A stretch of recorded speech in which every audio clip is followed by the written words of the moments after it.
The massive alien ships appeared in the sky above New Haven Colony like giant black diamonds, each one bigger than the entire downtown district. They didn't make any sound as they floated there, but somehow that made them even more terrifying. The air itself seemed to get thick and heavy, like breathing through wet cloth. People stopped whatever they were doing and stared up at the sky. Kids playing in the parks, workers heading home from their shifts, families eating dinner on their porches. Everyone just froze and looked up. Nobody had ever seen anything like it before. The ships were so dark they seemed to swallow up the sunlight around them, creating weird shadows that moved in all the wrong directions. Then the purple light started. It came down from the biggest ship like a waterfall made of electricity. When it hit the ground in the colony's main square, the concrete actually started smoking. The light got brighter and brighter until everyone had to cover their eyes. When it finally faded away, there was something standing there that made everyone's blood turn cold. The thing called itself King Vex, and it was like someone had taken a nightmare and made it real. It stood 12 feet tall with skin that looked like polished black stone. 6 arms moved around its body like deadly snakes, each one ending in claws that could probably cut through steel. Its voice didn't come from its mouth, it came from everywhere at once, like the entire colony was inside a giant speaker. "Humans," it said, and the word sounded like an insult the way it said it. "Your pathetic species has made a grave mistake. You have built your little colony on sacred ground, ground that has belonged to my people for 1,000 years. This cannot be forgiven." Colony Director Troy Bennett stepped forward, his legs shaking so hard he could barely walk. Troy was a good man who had spent 20 years keeping New Haven safe and peaceful. He had dealt with supply shortages, equipment failures, and angry colonists, but nothing had prepared him for this. "Please, we didn't know," Troy said, his voice cracking. "If we had known this land was sacred to your people, we never would have settled here. We can relocate, find somewhere else to build our homes. We don't want any trouble." King Vex made a sound that might have been laughter, but it was the kind of laugh you hear in your worst nightmares. "Relocate? You think you can simply pack up and leave after desecrating our holy sites? You think your ignorance excuses your crime?" The alien king raised all 6 of his arms, and the air around him started to glow with that same purple light. "No, humans. Your time for running has passed. I will give you one chance to prove your species has any worth at all. Send me your greatest warrior. Let them face me in single combat. If they can defeat me, your colony lives. If they cannot..." He gestured toward his ships floating overhead. "Then every human on this world dies." The crowd in the square started panicking. People were crying, screaming, trying to run but having nowhere to go. The alien ships blocked out half the sky, and everyone knew there was no escape. "You have 24 of your hours," King Vex continued. "Find your champion or watch your world burn. I care nothing for your weapons, your technology, or your numbers. I want to face the strongest among you, warrior to warrior, as it should be." Troy tried again to negotiate. "Surely we can work out some other arrangement. Perhaps we could offer you something else, some form of compensation. Silence. King Vex's voice hit like a physical blow, knocking Troy backward. "I have made my terms clear. 24 hours. 1 warrior. Choose wisely, because after I crush your champion, I want the last thing your species sees to be proof of your complete weakness." As the purple light began to surround the alien king again, he added one final threat. "And do not think to send me some child or weakling hoping to gain my mercy. I can sense the strength of any being. Send me someone unworthy, and I will kill them slowly while your colony watches, before I destroy you all anyway." The light flashed again and King Vex vanished, leaving behind only smoking concrete and the smell of ozone in the air. The alien ships remained floating overhead like a promise of death, casting their impossible shadows over everything. Troy looked around at his people, farmers, engineers, teachers, shopkeepers, retirees who had come here looking for peace in their golden years. Not one of them was a soldier.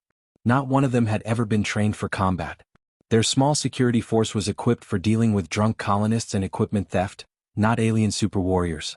As the reality of their situation sank in, one thing became crystal clear to everyone in that square. In 24 hours they would all be dead. 18 hours had passed since King Vex delivered his deadly ultimatum, and the situation in New Haven Colony had gone from bad to hopeless. The emergency council meeting in the government building felt more like a funeral than a planning session. Every face around the table showed the same expression, the hollow look of people who knew they were about to die.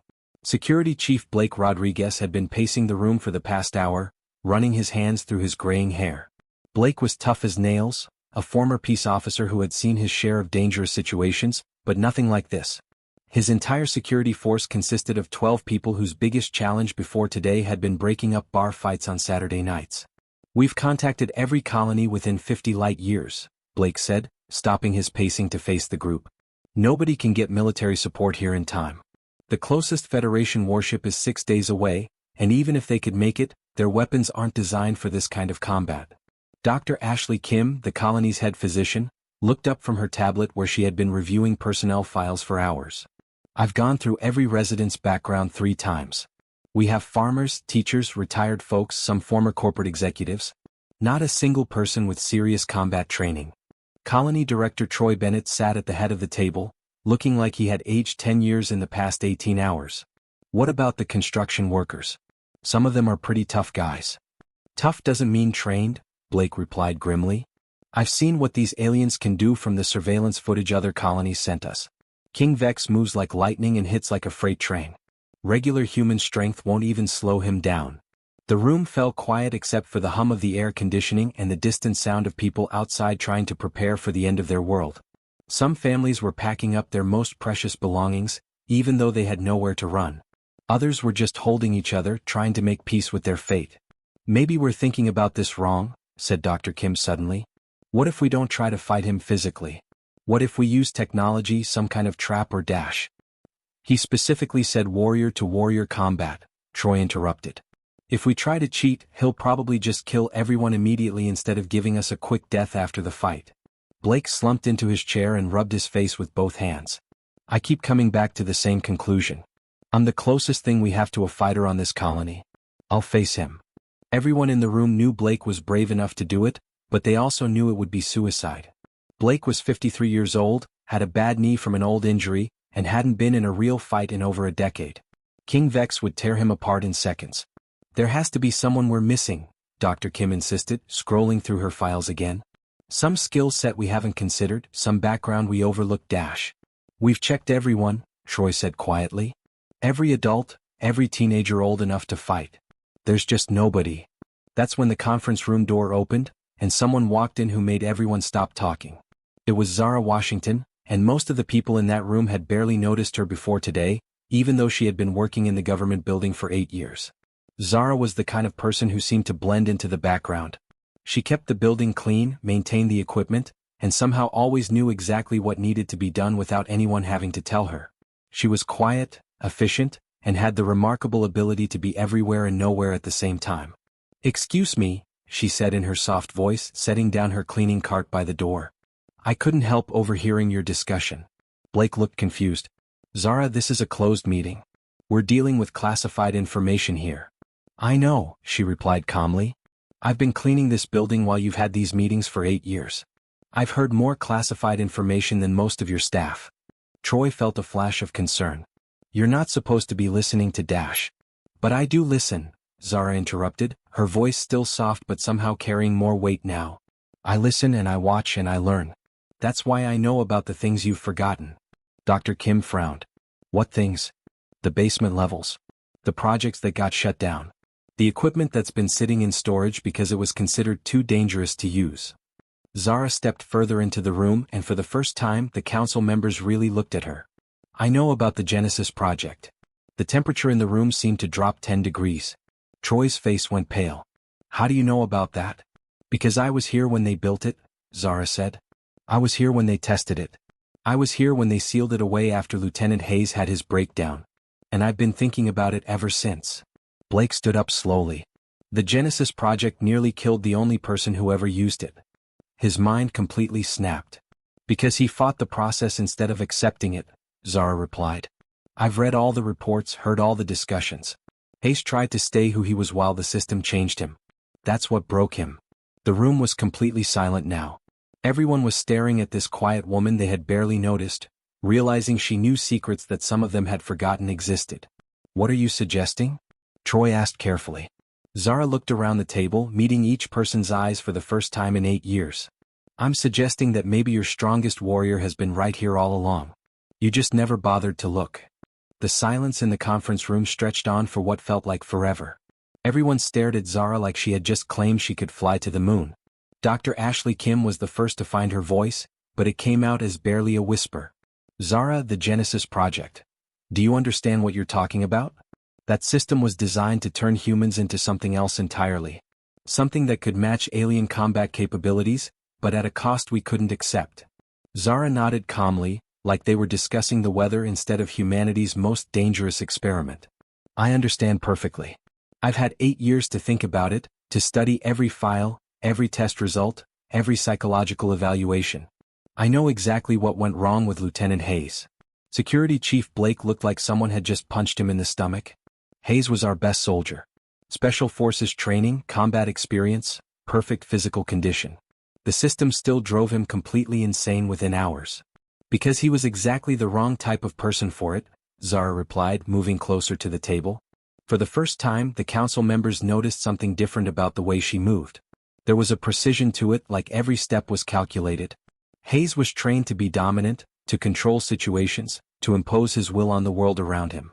When the Genesis system tried to change his brain, he fought it every step of the way. Troy Bennett leaned forward, his face full of confusion and growing concern. And you think you would be different? I know I would be different. Zara pulled out a chair and sat down at the table like she had always belonged there. I've spent my entire adult life learning how to be invisible, how to let information flow through me without resistance, how to adapt to any situation without fighting it. My mind doesn't work the way Hayes's did. Dr. Kim started pulling up files on her tablet, her hands shaking slightly. The Genesis system doesn't just enhance physical capabilities. It completely rewires human consciousness, creates new neural pathways that shouldn't exist.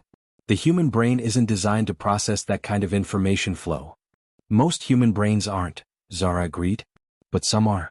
You've all worked with me for years, but none of you have ever really noticed me. Do you know why? Blake frowned. Because you're good at your job and you don't cause trouble? Because I train myself to think differently than other people. Zara's voice remained calm, but there was something underneath it now, something that made everyone in the room pay closer attention. I can process multiple conversations at once, track dozens of different tasks simultaneously, and maintain awareness of everything happening around me while appearing completely focused on simple work. Troy was starting to look worried. Zara, that sounds like Dash. Like exactly the kind of mental flexibility the Genesis system requires?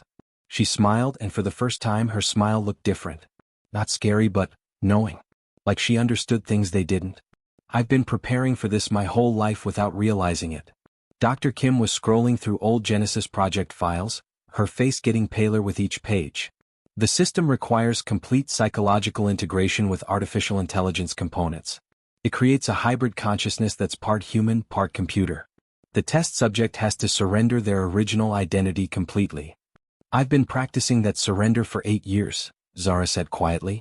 Every day I became a little less visible, a little more integrated with my environment. I learned to let go of ego, of the need to be seen or recognized.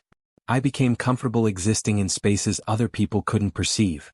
The room fell silent again as everyone tried to process what they were hearing. This woman they had barely noticed was describing a psychological state that sounded almost superhuman. Blake cleared his throat. Even if what you're saying is true, the physical requirements are insane. The Genesis system rebuilds the human body at a cellular level. The pain alone killed Hayes because he couldn't accept the transformation, Zara finished. I've read his psychological profiles.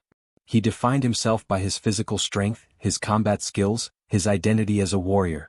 When the system tried to change those things, it felt like death to him. She stood up and walked to the window, looking out at the alien ships still floating overhead like a promise of doom. I don't define myself by my body or my physical capabilities. I've always been more than what people could see on the surface. Troy joined her at the window. This is insane. We're talking about using experimental technology that killed its only test subject. We're talking about using experimental technology that broke someone who couldn't handle change, Zara corrected. I've been changing myself gradually for years.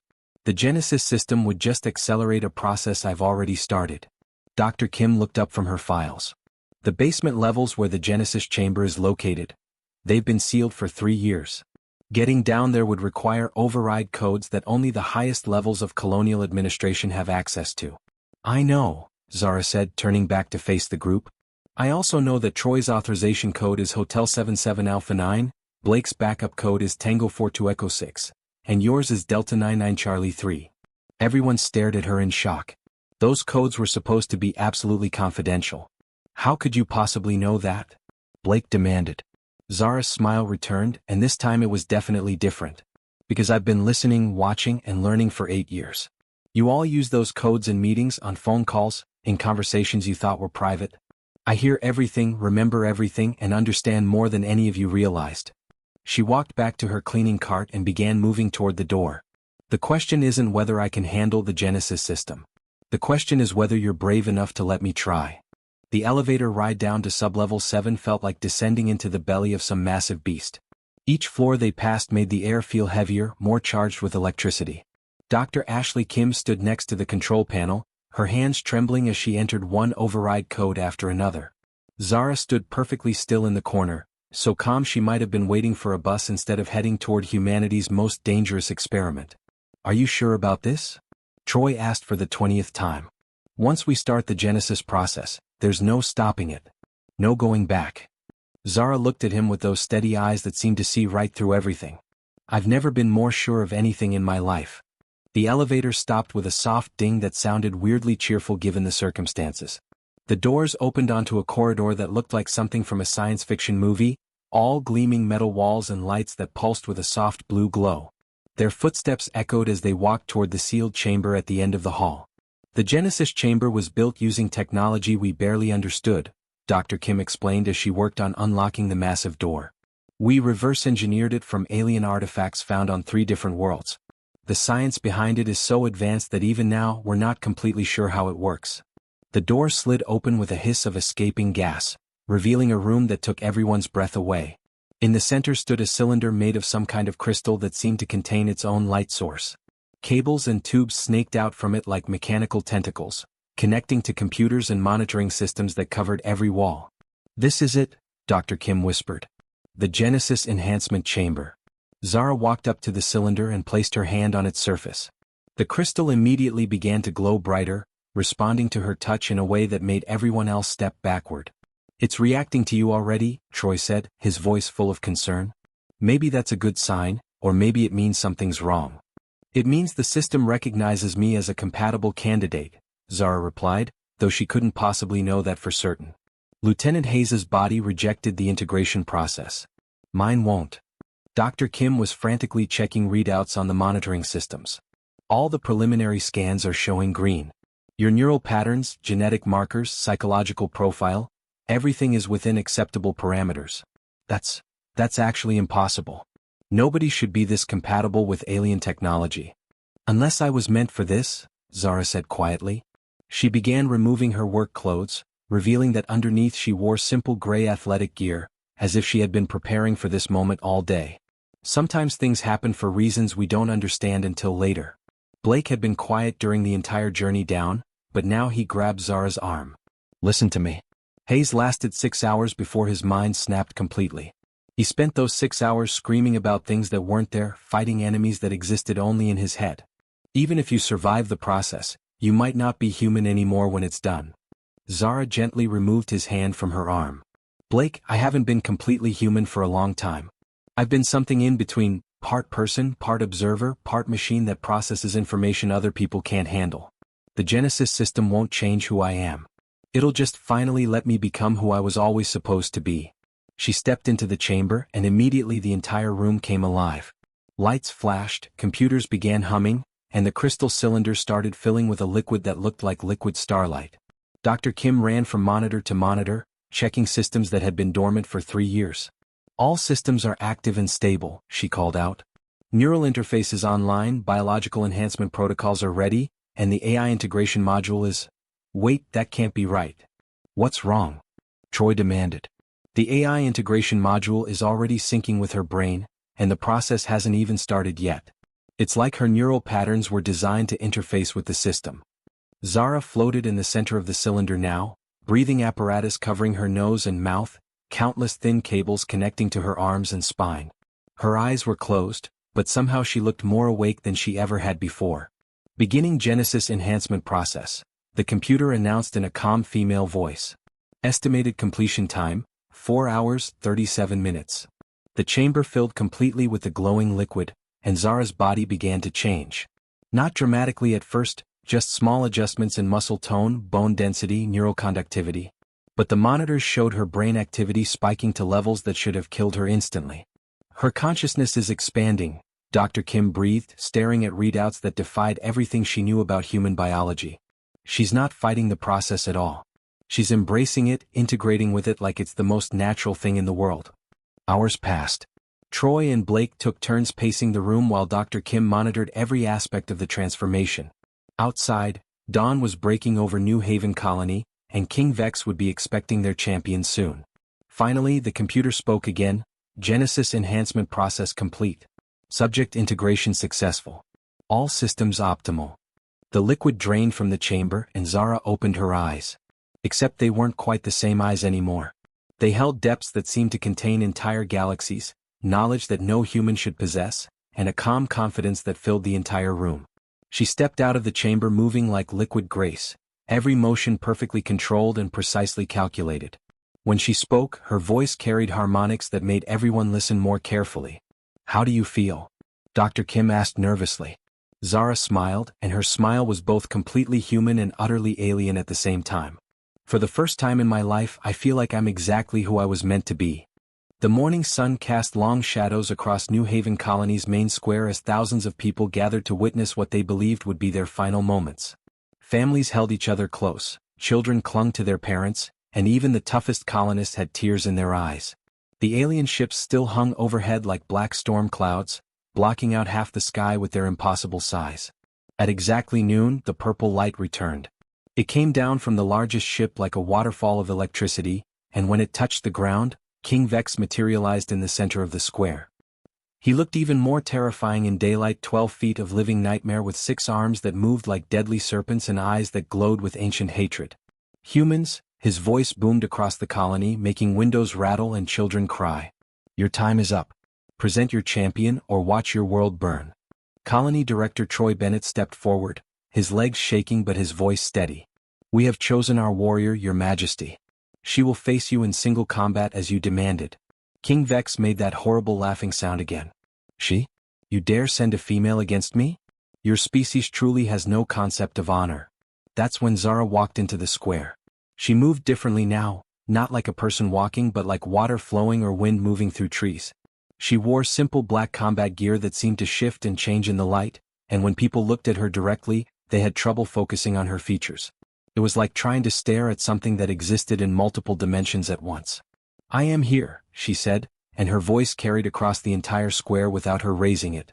Everyone could hear her perfectly, even those standing blocks away. King Vex stared at her for a long moment, his glowing eyes scanning her from head to toe. Suddenly, his confident expression changed to one of confusion, then concern, then something that might have been fear. "What are you?" he demanded. "You appear human, but my senses detect something else. Something that should not exist." Zara smiled, that new smile of hers, still human, but containing depths that went far beyond what any normal person should possess. "I'm what happens when you underestimate the quiet ones." The alien king raised all 6 of his arms, energy crackling between his claws. "No matter. I have killed enhanced humans before. You will die like all the rest." "We'll see," Zara replied calmly. King Vex attacked with speed that should have been impossible to follow. His 6 arms moved in perfect coordination, each one striking from a different angle with enough force to shatter concrete. But when the dust cleared from his devastating assault, Zara was standing exactly where she had been before, completely unharmed. "Impossible," King Vex snarled. "Nothing moves that fast." "You're right," Zara said. "I didn't move fast. I moved smart." She had somehow flowed between his attacks like water finding spaces between rocks. The Genesis enhancement hadn't just made her stronger or faster. It had changed the way she existed in space and time. She could perceive possibilities that hadn't happened yet, calculate outcomes before actions were completed, and position herself in places that technically didn't exist until the exact moment she needed them to. King Vex attacked again, this time with even more fury. His claws tore through the air with enough force to slice through steel, but Zara was never where he expected her to be. She moved around him like a dancer, occasionally reaching out to tap him lightly on the arm or shoulder, touches that somehow sent the mighty alien king stumbling backward. "Stop playing games," King Vex roared. "Fight me properly." "I am fighting you properly," Zara replied. You're just not used to fighting someone who's been invisible their whole life. The crowd watching from the edges of the square began to realize something incredible was happening. This wasn't just a fight, it was a lesson. Zara wasn't trying to overpower King Vex. She was showing him and everyone watching that all his strength and fury meant nothing against someone who truly understood how to use what they had been given. King Vex's attacks became more desperate, more wild. He was used to enemies who tried to match his strength with strength, his speed with speed. But Zara fought like smoke, like shadow, like something that existed in the spaces between thoughts. Every time he thought he had her cornered, she simply wasn't there anymore. Finally, breathing heavily and covered in sweat that looked like liquid metal, King Vex stopped attacking. "What do you want from me?" he gasped. "I want you to understand something," Zara said, stepping closer to him without any fear. "You came here because you thought humans were weak. You thought we were just another species you could push around because we don't look as impressive as you do." She gestured toward the crowd of colonists watching from the square's edges. "These people grow food that feeds thousands. They build homes that last for generations. They raise children who will explore stars you've never seen. They create beauty and knowledge and love in ways your warrior culture can't even comprehend." King Vex stared at her, his 6 arms hanging limply at his sides. "But they have no strength. No power." "They have something better," Zara replied. "They have potential. And sometimes, when that potential is threatened, it becomes something you can't defeat with all the strength in the universe." She reached out and placed her hand gently on King Vex's armored chest, right over where his heart would be. "Go home, Your Majesty. Find something better to do with your life than bullying people who just want to live in peace." King Vex looked down at her hand, then up at her face, then around at the thousands of humans watching them. For the first time in his long life, he felt something he had never experienced before, respect for a species he had considered beneath him. "You have won," he said quietly. "Your people will not be harmed." The purple light surrounded him again and he vanished. Above them, the massive alien ships began to move, turning away from New Haven Colony and disappearing into the depths of space. The crowd erupted in cheers that could probably be heard from orbit. People were crying, laughing, hugging strangers, and singing songs that hadn't been sung in years. But Zara just stood in the center of the square, smiling that mysterious smile and watching her people celebrate their survival. Troy Bennett was the first to reach her. "How did you do it? How did you defeat something that powerful without really fighting?" Zara looked at him with those eyes that now held the wisdom of enhanced understanding. "I showed him the truth he had never seen before. Sometimes the strongest thing you can do is help your enemy realize they don't need to be your enemy anymore." She looked around at her colony, her people, her home. "Besides, I had something to fight for that was worth more than all his strength. I had people who needed me to be better than I ever thought I could be." The celebration continued long into the night, but Zara eventually slipped away from the crowds and returned to the government building. She had work to do, people to take care of, and a colony to help rebuild. Some things, even after becoming something more than human, never really change. And that was exactly how she liked it.